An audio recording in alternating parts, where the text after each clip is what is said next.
Welcome to this very special one-hour edition of EWTN News Nightly. I'm Colleen Carroll Campbell. Tonight's show is dedicated to the March for Life and the future of the pro-life movement. I'll be interviewing nearly a dozen of America's leading pro-life activists, authors, and politicians. We'll talk with Lila Rose, founder of Live Action, about her undercover sting operations at abortion clinics and why young Americans are increasingly pro-life. We'll hear from Dr. Alveda King, niece of Dr. Martin Luther King Jr., about the growing presence of African-Americans in the pro-life movement. And we'll bring you a profile of the woman who started it all, March for Life co-founder Nellie Gray, plus an interview with her successor, Jeanne Monahan.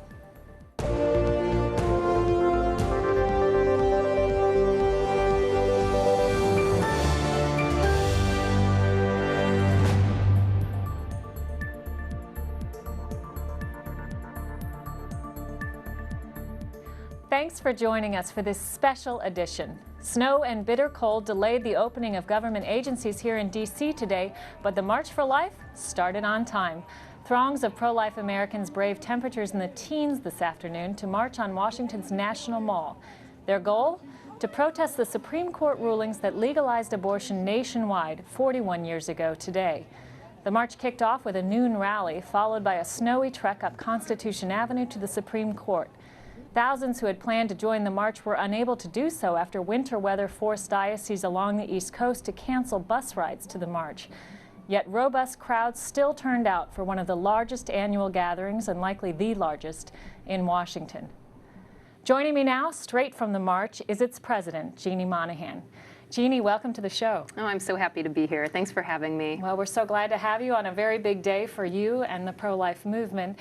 Tell me, what was the energy like out there on the streets? Oh my gosh. I have to be honest, I expected it to be a little bit frosty today Right. and not so exciting, but as soon as we got into the mall area, which was about 10:30, there were already people there and so excited and lined up waiting for the rally and incredibly enthusiastic. Wow, wow. And what about numbers? Any sense? I know it's hard to tell how many were there, but what's your sense? We didn't have a formal estimate, and I expected numbers to be much lower than last year, but for my own, just looking and guesstimating, I think it was about equal to last year, and it was in the hundreds of, yes. I mean, it was packed, absolutely packed. Hundreds of thousands is going to be my informal estimate. So, wow, yeah. Yeah, very exciting. Yeah, it is exciting. And you have a new logo this year. Tell us just a little bit about that, and what does that symbolize? Well, a few things. It's a rose, and the rose is very symbolic of many things. It's symbolic of love and of life, of course, and it's a red rose, which can also be a little bit symbolic of the blood associated with the grief of abortion. Many years ago, we would have people deliver roses to legislators as a reminder of those who we've lost to abortion, but also just as a plea to ask them to vote pro-life and to impact a culture of life with their work. So unfortunately, that was stopped a few years ago after the anthrax scare on the Capitol, but it's something that we've done, and we've always been known with the rose. So within the rose is a mother and child, encapsulating really the message that abortion and life, of course, is very much about a mother and a child. And so we know that with abortion, a life is taken, which is just horrific. We also know that a mother's life is wounded, physiologically and psychologically. And is that new in terms of accentuating the plight of the mother in all of this and the outreach to women? Because I know those of us who've watched the pro-life movement for years, it doesn't seem new, but the outward perception is often, well, all you guys care about is babies. I think you just hit the nail on the head. To me, it's not new at all as someone who's been in the pro-life movement for a while, but I think perhaps we're getting the message out a little bit better, but we've always known it's about the mom and the baby, so.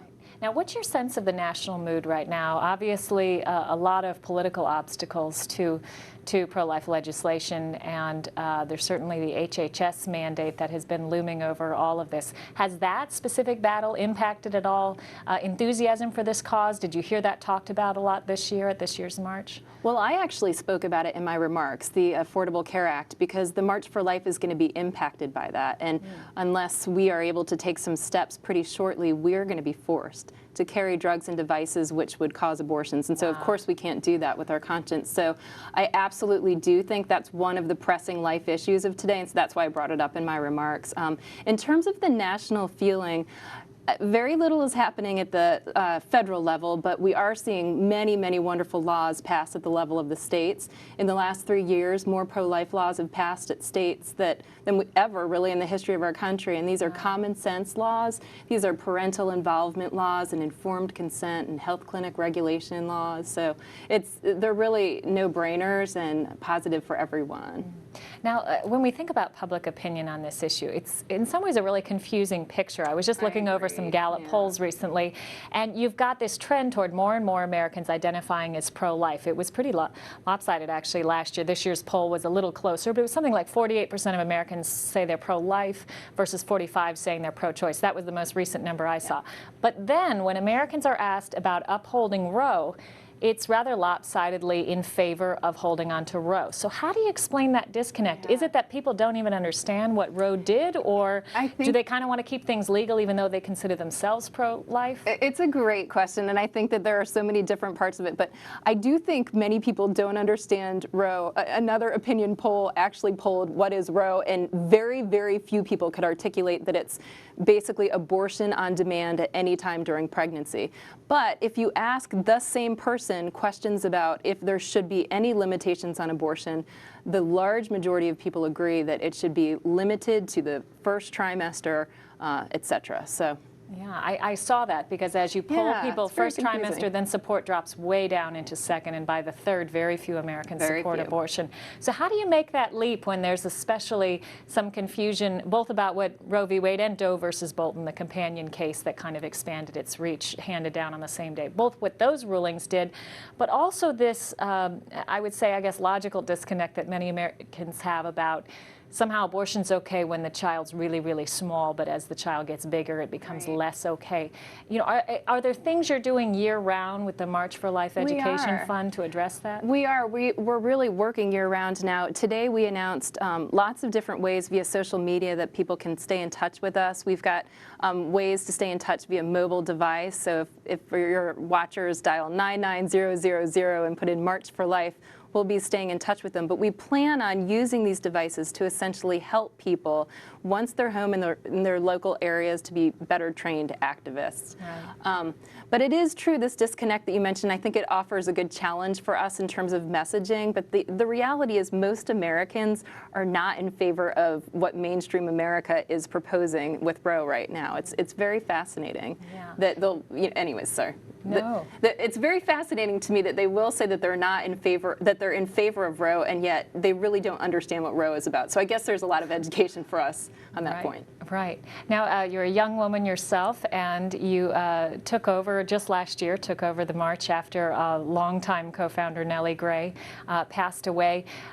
Seems to be a little more media coverage in the mainstream media. Do you attribute that somewhat to some interest in having a new leader? I mean, what's your sense of what kind of coverage you're getting this year versus past years? Well, we actually have a PR firm who helps us a little bit, but we have the theory of opening wide the doors to the media, and the March for Life historically hasn't necessarily taken that approach to this. So I think that that's frankly helped a lot. It's helped a lot, but last year, even with all of the wonderful coverage that we received from secular mainstream media outlets, the day after the march, there was still an anti-gun protest with 2,000 protesters, and it got much more coverage than the march with hundreds of thousands of participants. So I don't know. I just think in the end of the day, they don't really want to report about us. But well, we're almost out of time. Real quickly, what would you say to a woman watching who says, well, this is a war on women, and this is, interfering with a woman's right to choose? How can a woman be leading this march of all things? We know, of course, the co-founder was also a woman, but what do you say to that whole war on women theme that's been so prominent in recent years? Well, I don't know if you know, but I addressed it in my remarks today because I feel so strongly about it. I think that there is a war on women, and I think it's really a war on motherhood and a misunderstanding of how important the fact that a woman can be a mother is to who she is as a person. And I think that we're doing a tremendous disservice to women in our culture to tell them otherwise. And that's being shown in the Affordable Care Act with these drugs and devices that can cause abortion. It's coming out with, just with abortion period, with 1.21 million abortions annually that hurt women. So we'll do our part to fight this war on maternity and to show the truth about womanhood and motherhood. Jeanne Monahan, thanks so much for joining us. Thank you. Well, most Americans know about the March for Life, but many don't know much about the woman who started it. Nellie Gray. EWTN News Nightly's Jason Calvi has her story. March for Life co-founder Nellie Gray was tough, even when faced with a burglar. She said, "You wait right there. Don't you move. I'm calling the police." He tried to push past her, and she grabbed him and grappled with him. Gray was born in Texas in 1924. Baptized Catholic, she grew up during the Great Depression and graduated high school at age 15. During World War II, she was a corporal in the Women's Army Corps. She then worked for the U.S. State Department in Germany, where she was moved by the witness of innocent lives killed by Nazis. By principles of the Nuremberg trials, they teach us that the intentional killing of masses of innocent human beings is a crime against humanity. Nellie became a lawyer and served the U.S. Department of Labor. She was engaged but never married. Then a surprise on January 22, 1973 changed her life forever. The Supreme Court legalized abortion in all 50 states. Roe v. Wade is not the law of the land, but rather it is an evil imposed on our country. To fight back, about 15 people met at Nellie's home in D.C. They decided to circle the Capitol on the first anniversary of the ruling. An estimated 20,000 marched that first year. Afterward, people started asking about the next march. And Nellie said, "Next march?" The March for Life became a nonprofit organization with the then 50-year-old Nellie as president. The group's uncompromising principles: protection for the right to life of every innocent human being in existence at fertilization, no exceptions and no compromise. Nellie Gray's cluttered basement was the headquarters of the march. She received no pay for her work. She lived off her government pension. She worked through Christmas Day. She worked all the holidays. She would work until 2 or 3 in the morning. Nellie was a woman of prayer, but she was a very private person who wasn't always easy to get along with. She had her own ideas, and they were the right ideas. Nellie was fighting for life until the moment she died in August 2012 at the age of 88. But the movement she helped bring to life marches on. If we do our work properly this year, we'll have a celebration next year. Jason Calvi, EWTN News Nightly. I'm now joined by Congressman Chris Smith of New Jersey, longtime chair of the Congressional Pro-Life Caucus.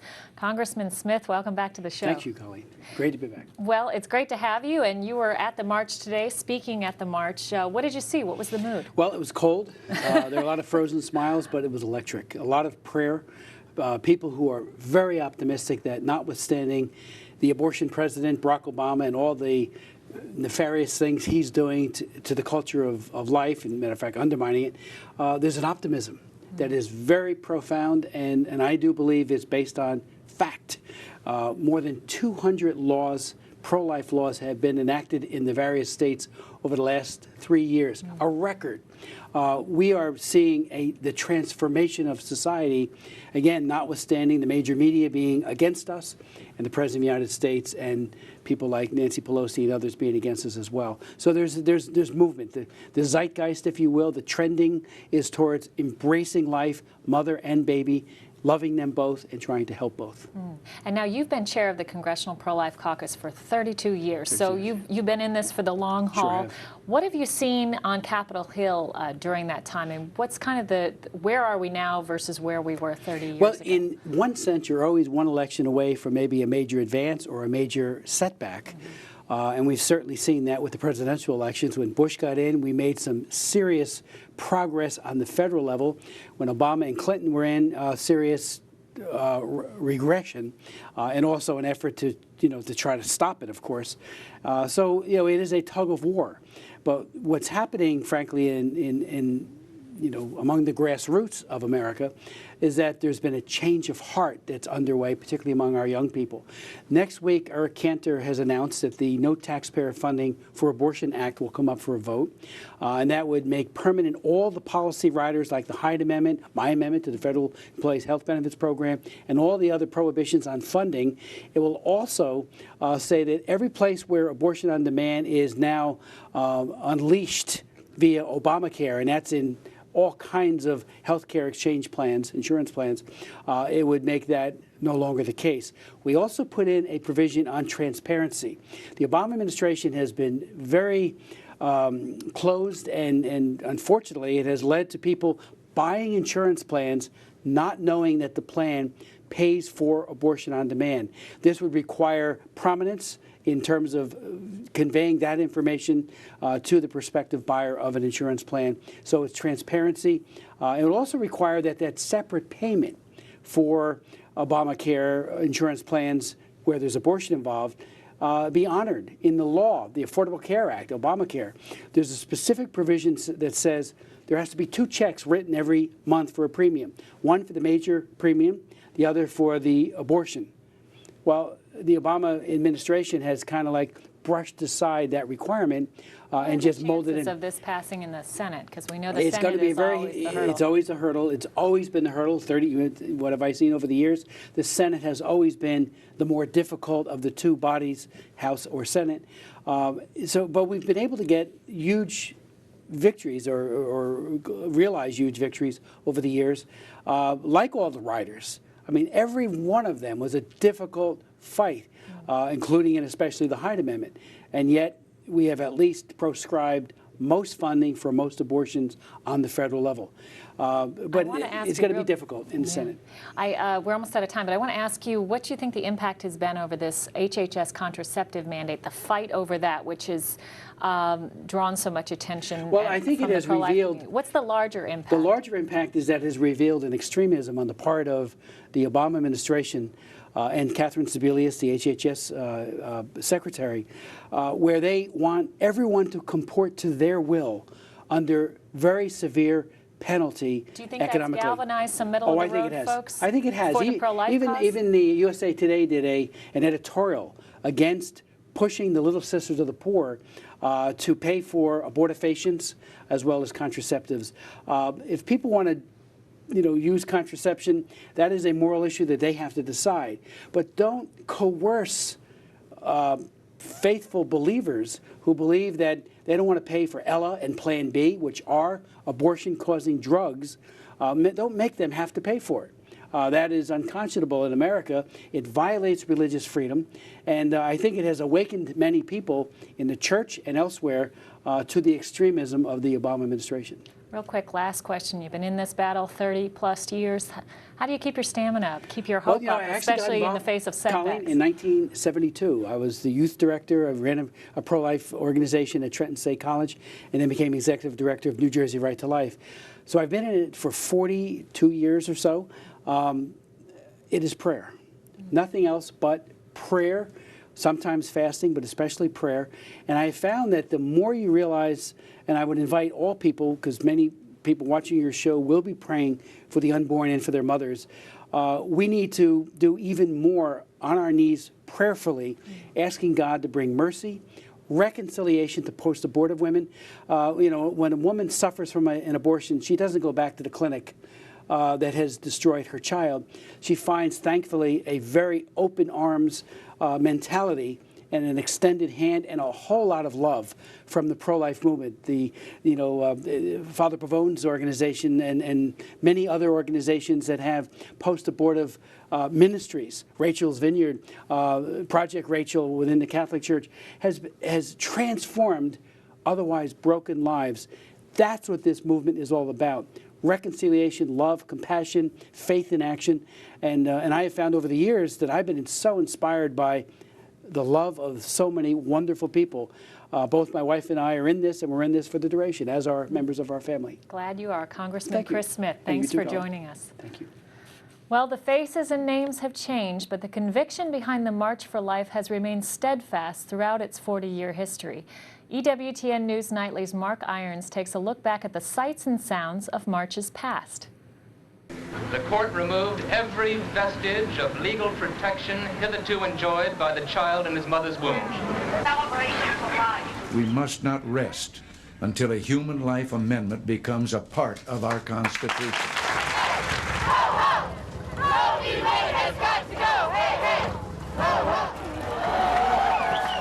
I'm sure it wasn't easy for my mother to have 12 of us, but I'm glad we're all here. We're now joined by the co-chair of the Pro-Life Caucus, Congressman Dan Lipinski of Illinois. Welcome, Congressman. Good to see you again. Good to see you. Well, now, I know you intended to be at the march today. You were scheduled to speak, and then the cold weather, or the winter weather, delayed your plane. Is that right? My flight got canceled coming out of Chicago O'Hare this morning, and so I didn't make it for the rally, but I'm here for the rest of the day. And I did have a chance on Sunday to speak at the March for Life in Chicago. Oh, okay. I wasn't even aware there was one, so that's good to know. Tell me, you've been a real leader throughout your time in Congress on this issue, on the pro-life cause and pro-life issue. But you're one of the few Democrats. You're one of the few in your party who is an outspoken pro-life voice. Does it get lonely sometimes? Well, it does, and it's really bad for the pro-life movement if it becomes only a one-party issue. This cannot be just a Republican issue. I'm going to continue to be strongly pro-life and work with Democrats to get the message out to them, because as I had a colleague say, well, what's the use if you're just with people who agree with you? You got to get out there and proselytize and convince others to join you. And what do you say to those who say, well, that party's a lost cause on this issue? You should just become a Republican or throw in the towel on this one? Well, I certainly do hear that, but especially as Catholics, we know there's no such thing as a lost cause, and I think Pope Francis certainly is really drawing our attention to that right now. Do you see any movement within your party, any members who are, I know there's a lot of popularity right now for Pope Francis, a lot of folks paying attention to at least some of the things he's saying, but he's also made some pretty strong statements against abortion, and if those don't always get the same amount of publicity.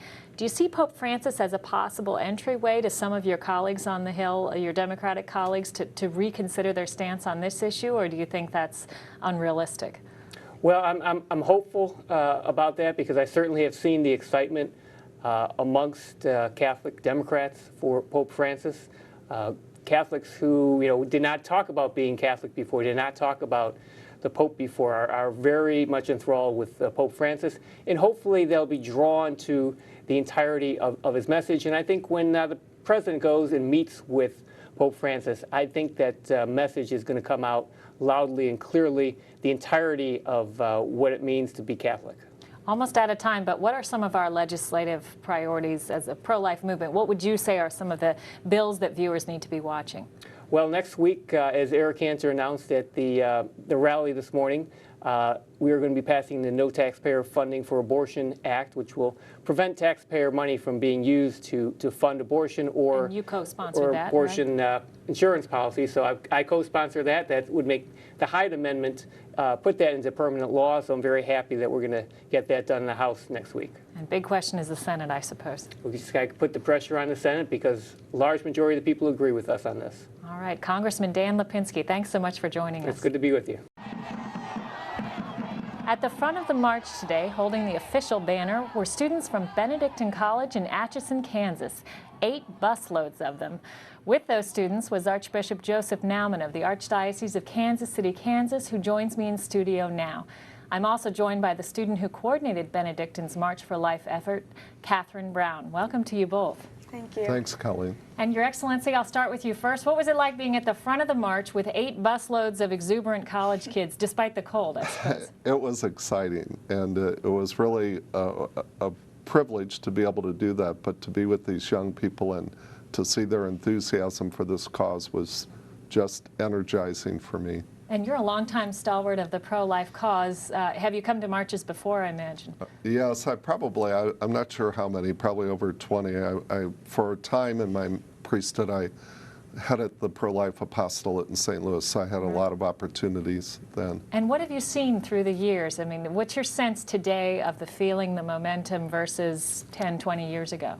You know, I think the momentum is great, and mainly because of the young people. I think this is the generation that I have confidence is really going to bring about a change.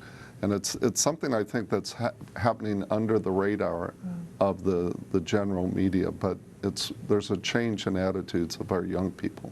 Catherine, do you see that on your campus? Yeah, I do. We've grown a lot in the past few years. And what was it like standing in the front of this huge march, hundreds of thousands behind you? It had to be one of the most incredible experiences of my life. It was so overwhelming and awe-inspiring, and we just felt so honored to be up there.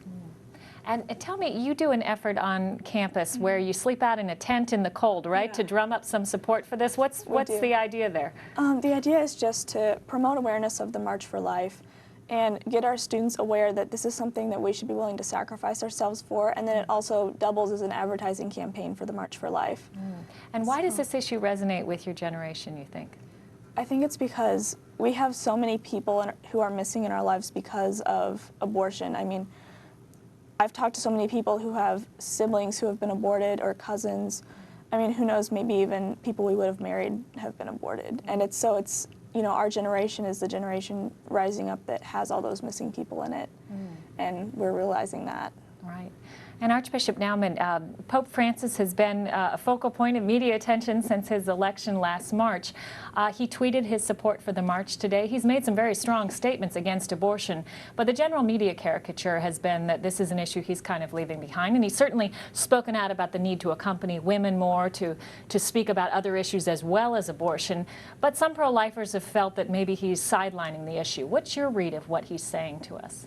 Well, I think it's clear the Holy Father is very passionate about this issue. In the joy of the gospel, he talks about it. He says this isn't a conservative issue. This isn't an issue in which the church is going to change its teaching. So I think he's strong in it, but I think the Holy Father, his emphasis is we have to bring people to Christ. And if we bring them to Christ, then they'll come to embrace the moral teaching as well. We're almost out of time, but Archbishop, what gives you hope as you look forward to the future of the pro-life movement? Well, I think every time I come to the march, it gives me hope, because you see the sea of young people who are so passionate about life. And so I think things are changing for the good. And Pope Francis, I think, has put a great face on the church for all of us. Absolutely. Archbishop Joseph Naumann, Catherine Brown, thank you both for joining me. Thank you. Yeah, thanks. We have to run to a break right now, but when we come back, we'll talk with Live Action founder Lila Rose about pro-life activism among the young. Stay with us.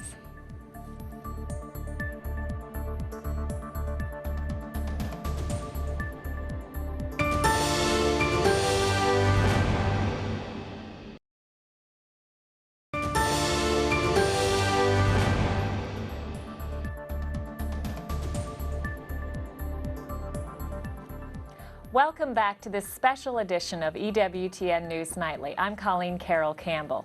It's been said that the face of the March for Life gets younger every year. Joining me now to talk about pro-life activism and the young is Lila Rose. Lila is president and founder of Live Action, a nonprofit group known for its undercover investigations of abortion clinics. Welcome, Lila. Thanks, Colleen. Great to have you on the show. Let's start by talking about your work with Live Action. How did you get into doing these undercover investigations? Sure. Well, started Live Action as a youth education group when I was 15, 10 years ago now. And undercover investigative journalism is part of what we do to do educational campaigns for the nation, to show the horror of abortion and also to educate about human dignity. And what are some of the findings? I mean, you've had a lot of topics that you've covered with these sting operations. What were some of the highlights, I guess you'd say, or lowlights? Lowlights. When you have the abuse of abortion, this ultimate exploitation of the human person when they're the weakest, you're going to find so many other abuses in an abortion clinic, abuses against the woman, abuses ultimately against many others in society. And so we've documented sexual abuse cover-up, the willingness to aid and abet sex trafficking at Planned Parenthood, the nation's largest abortion provider. We've documented racism, which is part of the founding of a lot of the pro-abortion movement. And our latest investigation, Inhuman, has documented the late-term abortion industry, the barbaric practices. I mean, all abortion is barbaric, but they describe in detail how these are done, and even the willingness to commit infanticide of children who survive abortion attempts. And now, how do you answer critics who said, well, what you're doing by going undercover is a form of lying, and that undermines the whole pro-life cause, which should be always built on truth? What we do is just typical with other industry standard in journalism or even better business practices to try to do secret shopping, government officials. So we didn't invent the undercover tactic, but we're in a time of a cultural war where there are lies that are being told. And if you call the Planned Parenthood's PR line, they're not going to tell you the truth about what's happening. So we're going in undercover, taking on real personas, real identities of real victims, real women, to find out how they're really being treated, what's really happening to them. Now, what's been the reaction among young people? Because you have a campus magazine, The Advocate, that Live Action runs. You've been doing a lot of campus outreach. We see the polls show that youth have been trending more pro-life over the last 2 decades, but there's still a lot of resistance. What kind of reaction do you get from young people, especially on campus, to your work? It's overwhelmingly positive and exciting because, I mean, even our Facebook's at 650 and over half, 650,000. Wow. And over half of them are young people, teenagers, teen girls. Over 200,000 of them are teen girls, and we're connected with thousands of youth across the country. And that's a momentum and energy that's growing, because I think young people deeply identify with the cause once they find out about it, because they're upset about injustice. They want to do something meaningful with their lives. And when they find out that they're part of a surviving generation, surviving Roe v. Wade, they think, this is maybe the cause of my day. I have to do something. So it's inspiring to see the growing numbers. Now, we see as they move up the education ladder, it seems like the longer they spend on campus, though, that pro-life sentiment often tends to dwindle. What are some of the big challenges to maintaining that conviction from high school through college and onward? I think it's so tough. The university campus today can take you from pro-life to the other direction, or if you're apathetic, then you're quickly kind of boxed into the tag words or the political catchphrases, pro-choice, women's empowerment.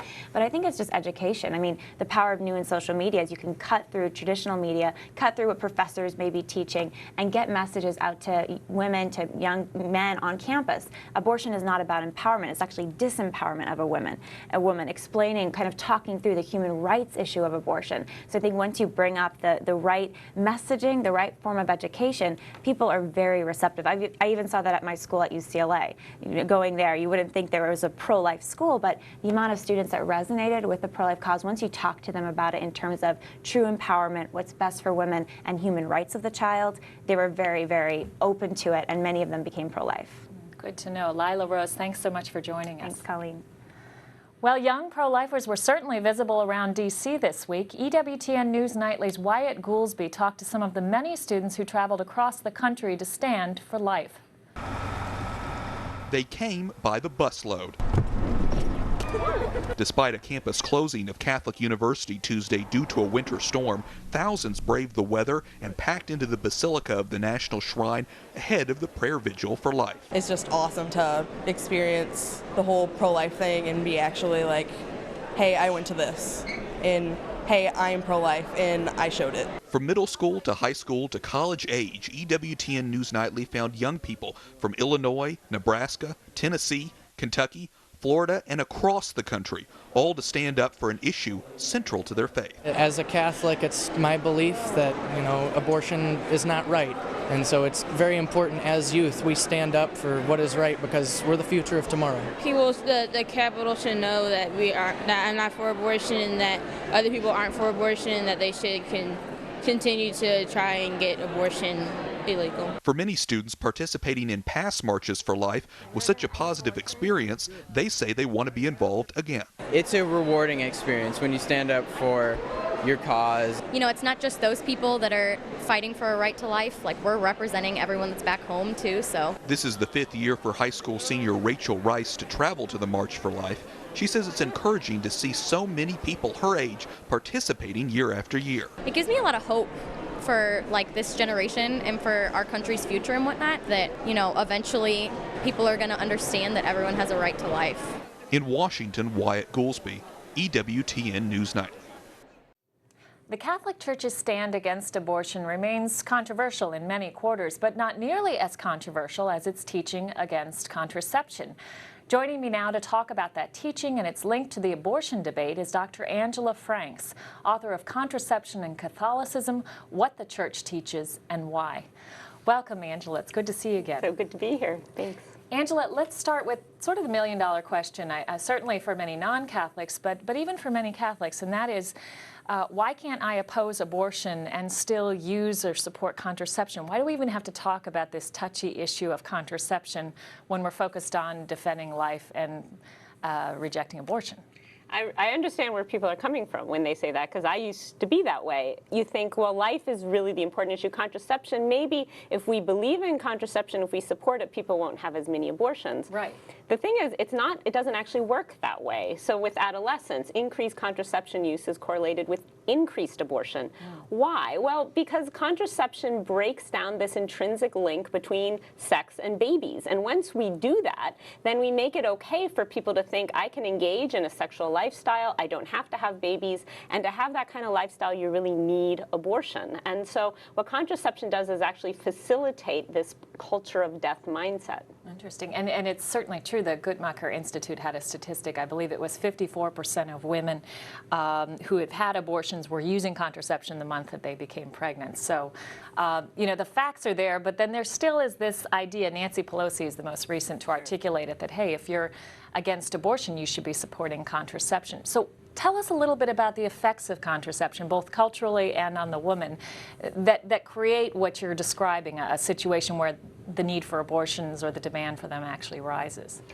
What contraception does is it facilitates this idea that the problem is our fertility. Because if birth control is the solution, what's the problem? Well, the problem is our fertile bodies, and that's what contraception says. We'll solve the bodies and we solve our problems. But that's not reality. I mean, the problem is, as the church keeps insisting, all of our social problems don't come down to our bodies, they come down to our hearts. We need conversion. And so if we just tinker with our bodies that we're going to solve social problems, we're looking at it all wrong. Things like divorce and single motherhood and poverty and all kinds of social problems have their root in the problems with the human heart. And so we have to really address those problems. We have to convert and call people to conversion and not just think that we can tinker with our fertility.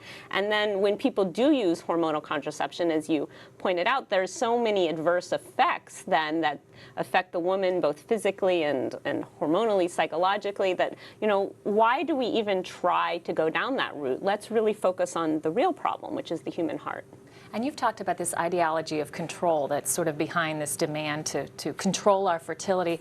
But I think for a lot of women, this is frightening. I mean, you're a professional woman and a mother of 6. Your youngest is 7 months. So you're doing something in terms of, you know, career motherhood balance that a lot of women say, I don't think I could pull that off. Is that what the church is demanding of me, 6 children? And you know, how do you answer that woman who just says that looks so difficult? How is this not oppressive to women to be asked to be so open to life? Well, it really is about fear. And I think that the challenge for us is to say, am I going to live out of a perspective of fear or out of a perspective of trust? And it might not be the case that God is calling a woman to have 6 kids. We don't know. But the point is, what is God calling me to do? And can I trust him enough in order to do that thing, even if it seems like something that I'm not capable of doing? The church says, you know, use something like natural family planning. You don't have to just, you know, have as many children as you're physically capable of having, but you have to be open to God's plan, that it might be calling you, it might be stretching you to something that is bigger than what you think you can do. We're out of time, but thanks so much. Dr. Angela Franks, Contraception and Catholicism is the book, right? Yeah, thank you. All right. Well, for Catholics who travel to the March for Life, one of the trip's highlights is the National Prayer Vigil for Life the night before. Since 1979, that vigil, complete with confessions, holy hours, and a Mass, has been hosted by Washington's Basilica of the National Shrine of the Immaculate Conception. This year's celebrant was Cardinal Sean O'Malley of Boston. More and more young people have responded and come to be a part of the campaign for the gospel of life, and we congratulate you and thank you. And the weather is just perfect, because the colder it is, the better our witness. With me now to talk about the spiritual side of the pro-life struggle is Mother Agnes Mary Donovan, Superior General of the Sisters of Life. Welcome, Mother. It's great to see you again. Good to see you, Colleen, and good to be back. Thank you. And Mother Agnes, I know a lot of our viewers are big fans of the Sisters of Life and know all about the order, but for those who don't, tell us just a little about your unique charism and also your founding. Absolutely. We were founded by John Cardinal O'Connor, and the inspiration came, Colleen, when he was a priest on prayer at the Carmelite Monastery on the perimeter of the Dachau concentration camp of World War II. Praying there, he put his hands into the ovens of the crematorium, and his soul cried out, "Good God, how could man do this to man?" And with that was impressed a grace which he would forever after live by, which was to proclaim the sacredness of the human person, the dignity of man. And later, he would have another moment in prayer where, praying with Mark's Gospel, chapter 9, he realized this is a demon that can only be cast out by prayer and fasting.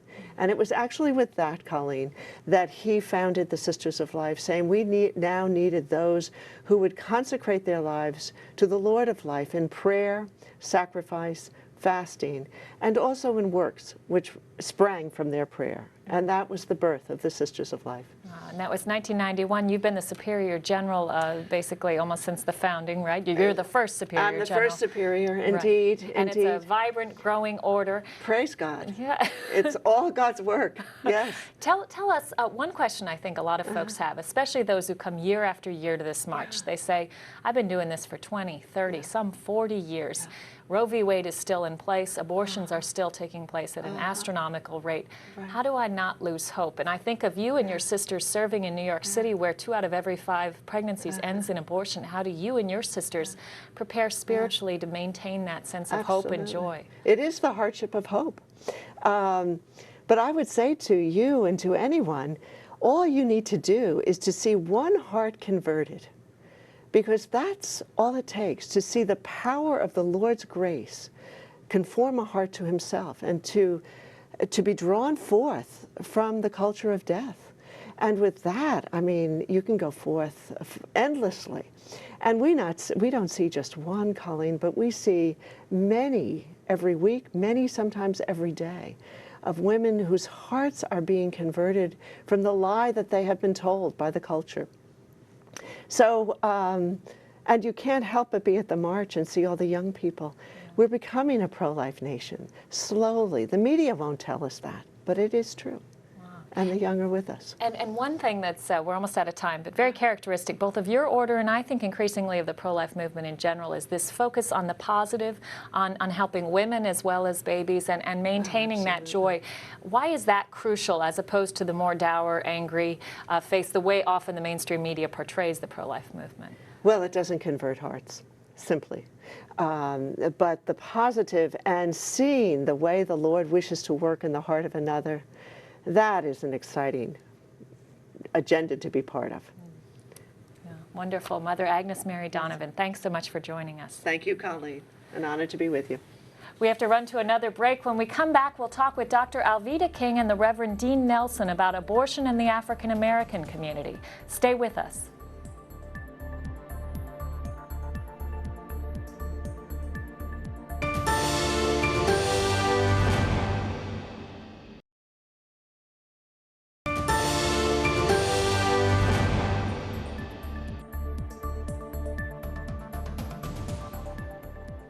Welcome back to EWTN News Nightly. I'm Colleen Carroll Campbell. An estimated 1 of every 3 abortions in the U.S. is performed on an African-American woman. Here to tell us about efforts to reverse that trend is Dr. Alveda King, Director of African-American Outreach at Priests for Life and niece of Dr. Martin Luther King, Jr. Also joining us is the Reverend Dean Nelson, a founding member of the National Black Pro-Life Coalition. Welcome to you both. Thank you so much. Glad to be here. Alveda, I'll start with you. I've seen statistics that show almost 70% of African Americans support keeping abortion legal, and we know, as I just referenced, the abortion rate among African Americans is disproportionately high. How did we get to this point? Is this sort of a constant through history, or was there sort of a rise in pro-choice, pro-abortion sentiment at some point in the African American community? Colleen, those statistics are skewed because when the African American women or population, when we ask the question, the questionnaire, the survey will say, do you support civil rights for women? Do you believe that women should have a right to choose? It never says, do you believe that a woman should have a right to abort her child? And so most people, especially African Americans, will always say, yes, I support civil rights for everybody, definitely women. And then that's turned around to say that the women support abortion, or that the African American community does. And then Martin Luther King Jr. never supported abortion, and yet Planned Parenthood will run in all of its material and propaganda that he received the Margaret Sanger Award when abortion was illegal. And so those types of tricks, I call them, will deceive us into feeling as though we are helping our community when really the goal of the eugenists and the genocidal supporters will want us to abort our children. And what is it like for you as his niece to see him used so much as, you know, because I know a lot of the civil rights organizations have very much jumped on the abortion rights bandwagon, and as you said, you know, his name comes up as someone who, well, he would have been for progress and he would have been for this, you know, for the rights of women, as you put it, and as it's often put. Has it always been clear to you that he would never, I mean, what did he actually say on the issue? Do we have much that he actually said on the issue of abortion? Abortion was illegal during his lifetime, but I'm part of what's called the King family legacy. Daddy King was my grandfather, my daddy, A.D. King Martin. One thing that Martin Luther King Jr. said just a few months before he died in a 1967 Christmas sermon, he says, we must learn to regard the human personality.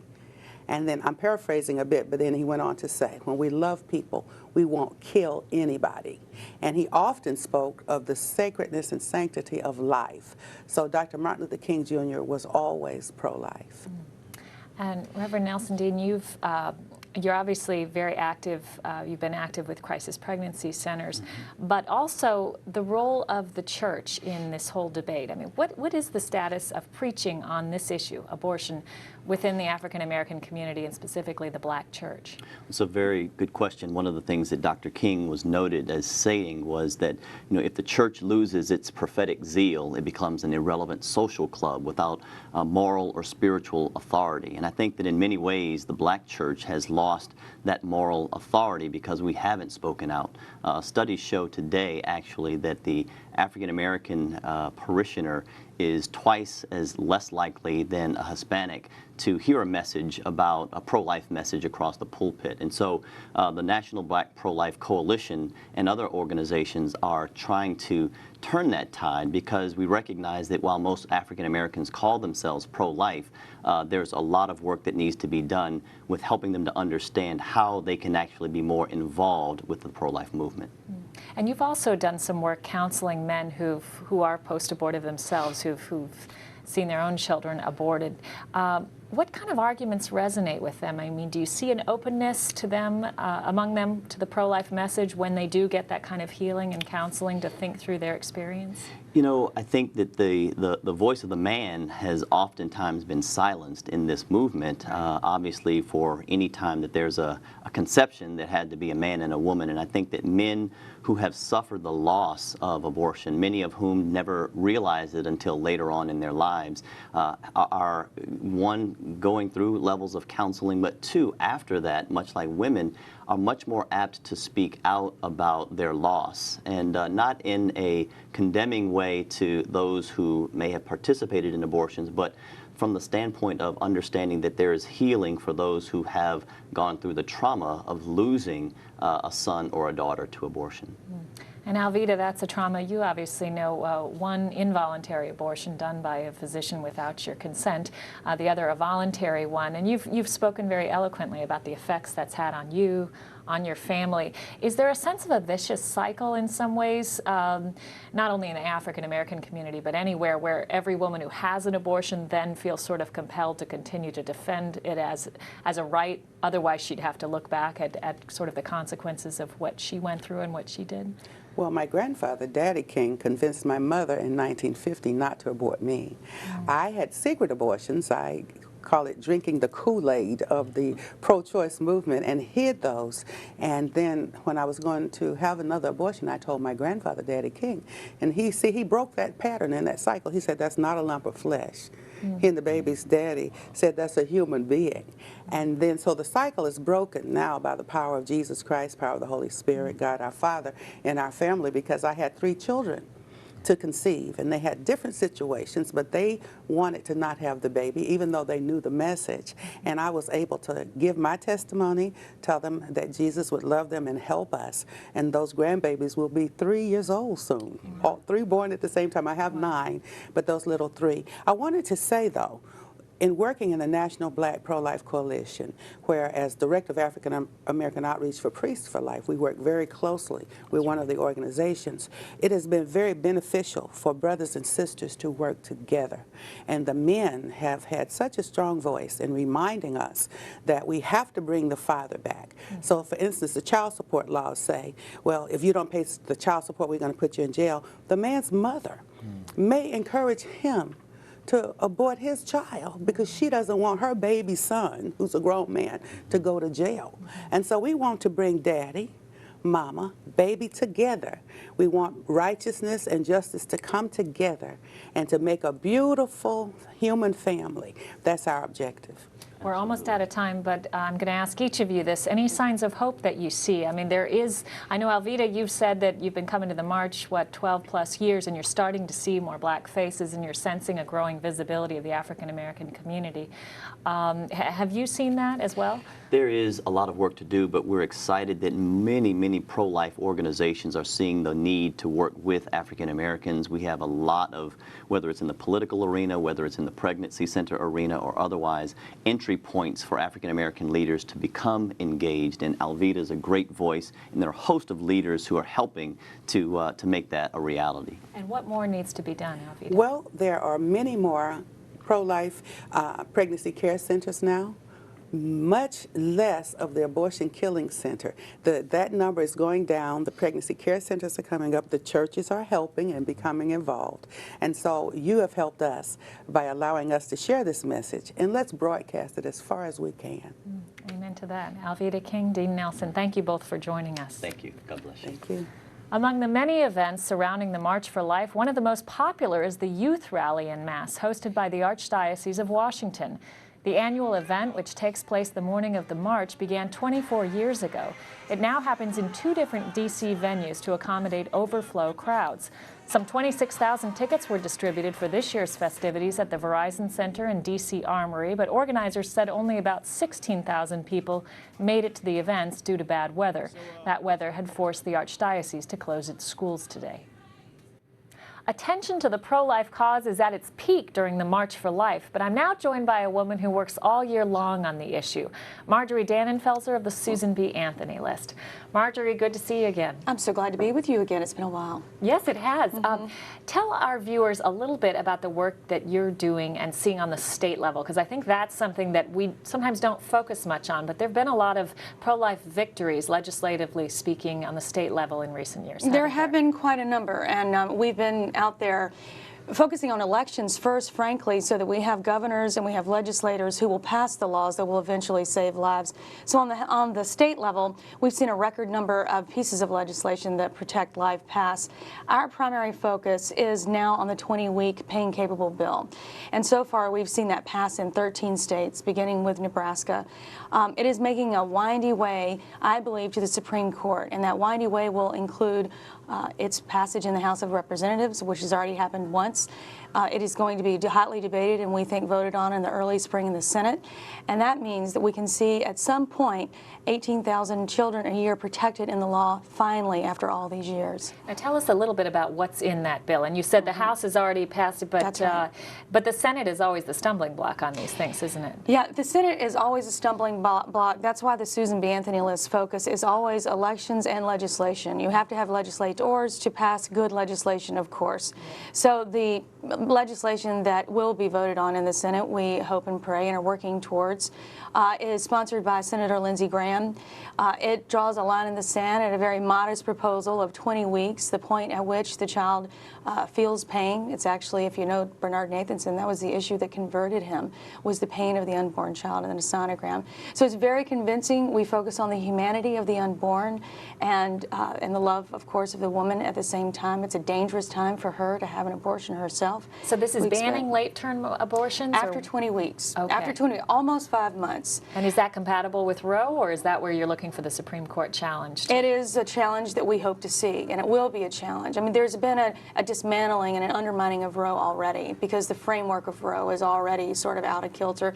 Now the focus has been on viability, but as you know, viability is a moving target. In fact, viability has moved back a week week for every decade since Roe versus Wade. So 20 weeks is a definite time, a beginning, not the end of the process. And the more we make this an offensive move in elections, the more we'll see this as a part of the public conversation and a beginning to saving lives, which we should expect from our legislators. Now, what are you seeing in terms of pushback? Because I've been reading a lot of articles written by abortion rights activists who are very nervous about what they've been seeing at the state level and really trying to mobilize their forces to get more pro-choice legislators paying attention at the state level to block these sorts of things, even apart from what's going on in the House and Senate on Capitol Hill. Are you seeing pushback? What are kind of the new challenges that viewers need to be watching out for on the state level? Well, I think we should be watching very carefully at the language of the pro-abortion, pro-choice movement. They're very concerned. There's a lot of pushback. They are very much on the defensive when we start drawing a line at 20 weeks. They're starting to say that 24 weeks is already outlawed. Well, that's simply not true. Since some states yes, some states no.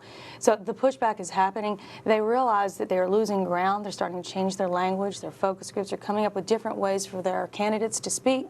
And we know that that's when we need to really dig in. I think we'll see 2014 as the year when pro-life candidates win on the offense and that pro-abortion candidates win on defense. We're almost out of time, but what would you say to a viewer who says, okay, I pay attention to abortion in a national election when I'm voting for president, but who really cares in my municipality or my state, whether where the guy is on abortion, because that's not really where the fight is. Every single legislator, every single candidate needs to know what you think, whether you think they're with you or not. If they're with you, they need encouragement. If they're not with you, they need to know that you mean business and you will work to unelect them if they vote the wrong way.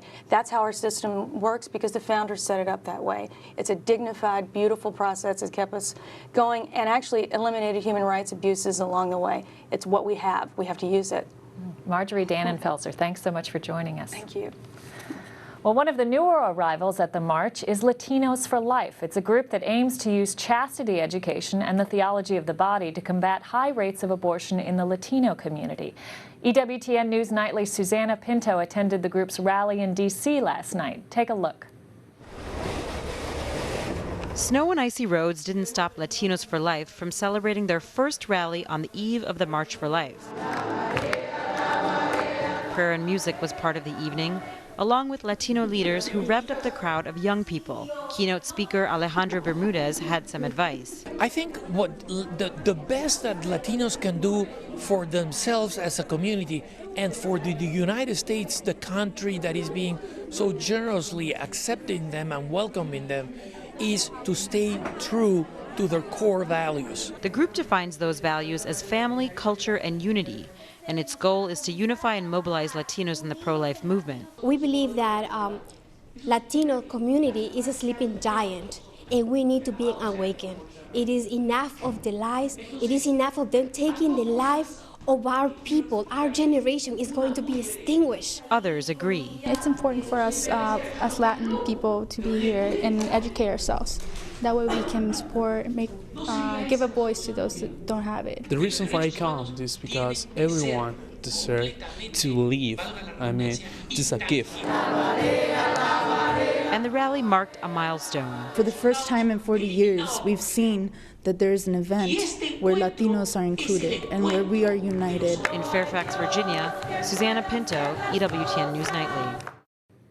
Finally tonight, I have some pro-life news of my own. Most of you know that I've been producing and anchoring this show since its launch 5 months ago. You may not know that I've been pregnant throughout that time with my 4th child. Now that I'm more than 9 months along, it's time for me to take a little break so my husband and I can welcome our new little one into the world. If you can spare a prayer in the coming weeks for my family and me, I'd appreciate it. And I'd especially appreciate your prayers for my baby's health and for a safe and happy delivery. As always, be sure to like us on Facebook, follow us on Twitter, and catch our entire program again on EWTN News Nightly's YouTube page. I'm Colleen Carroll Campbell, and on behalf of all of us here at EWTN News Nightly, thank you for watching.